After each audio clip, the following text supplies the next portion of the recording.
امریکی عہدیداروں کی طرف سے یہ تو کہا جا رہا ہے کہ ایڈمرل ملن کے الزامات کے ثبوت موجود ہیں، لیکن ابھی تک ایسا کوئی ثبوت سامنے نہیں لایا گیا۔ ایک امریکی نیوز ایجنسی سے بات کرتے ہوئے صدر اوباما کے ایک سابق مشیر بروس رائڈیل نے کہا کہ ان کی معلومات کے مطابق امریکی انتظامیہ کے پاس ٹیلی فون ریکارڈز موجود ہیں جن سے پتہ چلتا ہے کہ کابل میں امریکی سفارت خانے پر حملہ کرنے والوں نے پاکستان میں اپنے حامیوں سے گفتگو کی جن کا تعلق پاکستانی خفیہ ادارے ISI سے تھا، لیکن واشنگٹن کے تحقیقی ادارے کونسل آن فورن ریلیشنز کے تجزیہ کار ڈینیل مارکی کا کہنا ہے کہ یہ ثبوت کافی نہیں ہے۔ سوال یہ ہے کہ کیا اس کو ISI کی جانب سے حمایت کی طرح دیکھا جانا چاہیے، یا جیسے پاکستان میں کہا جا رہا ہے کہ اپنے مفاد سیکیورٹی کے لیے ISI کئی مختلف گروپس کے ساتھ رابطے رکھتی ہے، شاید رابطے کی نوعیت میں کوئی گنجائش موجود ہو۔ پچھلے کئی دنوں میں امریکی انتظامیہ کے کچھ عہدیداروں نے ایڈمرل ملن کے بیان سے اپنے آپ کو کچھ الگ کرنے کی کوشش کی۔ واشنگٹن پوسٹ کے مطابق پینٹاگون کے 2 عہدیداروں نے نام بتانے کی شرط پر ان سے کہا کہ پاکستان کے خلاف الزامات شاید بڑھا چڑھا کر پیش کیے گئے اور ISI حقانی نیٹ ورک کو کسی فوجی یونٹ کی طرح کنٹرول نہیں کرتی۔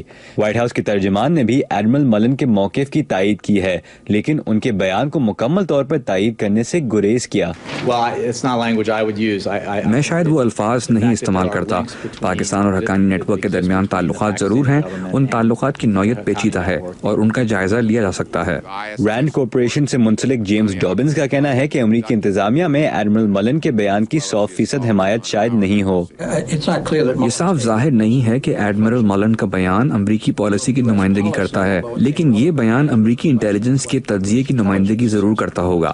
لیکن کچھ تجزیہ کاروں کا یہ بھی کہنا ہے کہ ایڈمرل ملن نے ثبوت سے زیادہ کہہ دیا۔ بروکنگز انسٹیٹیوشن کے مائیکل اوہینلن: ہم یہ جانتے ہیں کہ حقانی نیٹ ورک اور ISI کے حلقوں کے درمیان قریبی تعلق ہے اور شاید ISI حقانی نیٹ ورک کی مدد بھی کرتی ہے، لیکن میرے خیال میں ملن کچھ آگے نکل گئے کیونکہ انہوں نے یہ تاثر دیا ہے کہ جنرل پاشا اور ان کے ساتھ کے سینئر عہدیداروں نے ان حملوں کو پلان کیا۔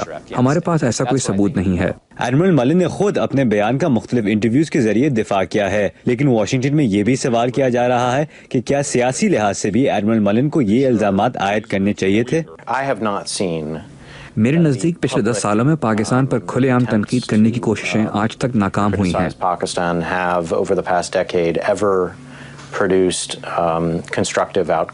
لیکن کچھ تجزیہ کاروں کا یہ بھی کہنا ہے کہ پاکستان پر دباؤ ڈالنے کے لیے تمام دیگر آپشنز استعمال کیے جا چکے ہیں۔ امریکن انٹرپرائز انسٹیٹیوٹ کے سدانند دھومے: